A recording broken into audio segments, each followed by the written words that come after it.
Sarlat is a charming town of about 10,000 people in the Dordogne River Valley of France. This is the main square. It was late afternoon when we arrived, and the first thing we wanted to do was find food, and this place looked good. With a big American-looking motorcycle out front and a new black Camaro just out of view, this place had to be good. The name of the restaurant was Michelle's.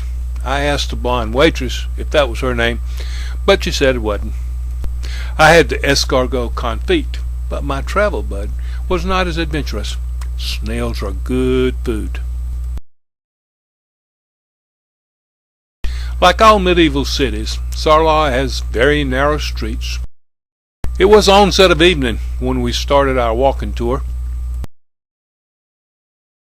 The architecture here has a strong Italian influence. Lights in the buildings were beginning to come on, but we pushed onward. I really liked this picture. I didn't use any kind of special lens or Photoshop magic to get the star flare from the light. My guide could even read in the dark. Buildings have quite a different look at night. The light from below, the relief carvings look completely different. Kind of like when you held a flashlight under your face when you were a kid. It looked scary. This is a nice view of the church. The shops for tourists at the right have long since closed for the day. Morning and another day in Sarlat. The vendors are starting to put up their tents at the market, and it'll be another busy day for tourists and locals alike. A war memorial. The French seem to honor their war dead at every opportunity. This street sign shows the street name written in Old French. Shops for everything the tourist would want. It's an extremely tourist-friendly place. I think we went down this street last evening, but it looks a lot wider in daylight. This is the Lantern of the Dead in the monk's graveyard. In 1347, 1/4 of the population died from the plague. The people prayed to Saint Bernard to bless their bread, and he started new hygiene practices which ridded the area of the disease. And they built this lantern in gratitude. The parish church of St. Marie, an indoor market is below where we bought sausage and cheese. I didn't realize it at the time, but it was duck sausage, and it was very good. The area is famous for sausage, cheese, and walnuts. The first two were good, but walnuts, they were awful. This is the inside of the Cathedral of St. Sarlat.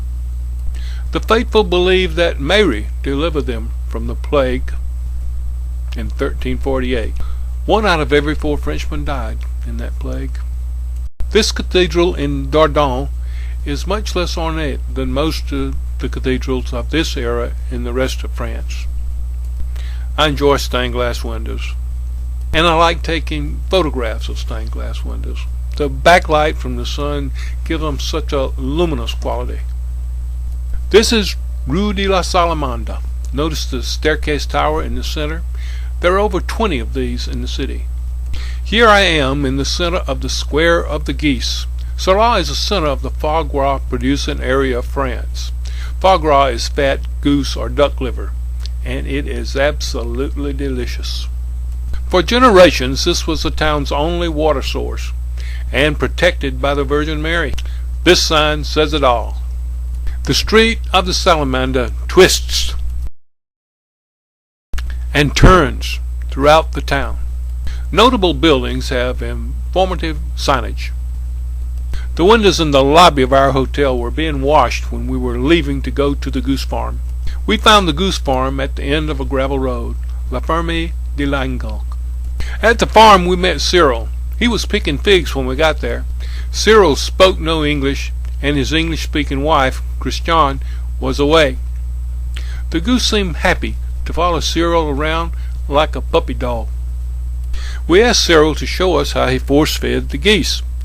The goose is hungry, and Cyril sits the goose on a special chair and restrains him with his leg.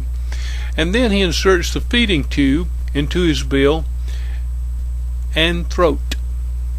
He releases the food from the hopper, which goes into the goose. Now the goose isn't complaining or trying to get away or anything.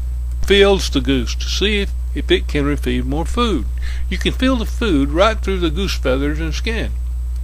Do you have enough to eat? He asked in French. Ah, you look well fed, he says. Look at the happy goose, Cyril says, or at least I think that's what he says. As you know, the goose is butchered and its liver is canned for sale, and it's tasty. This is a can of the farm's product. As we were leaving, Cyril stopped our car and gave us a double handful of fresh figs, and they were great with our lunch. Time to get back on Highway D704 and leave the Dordogne area.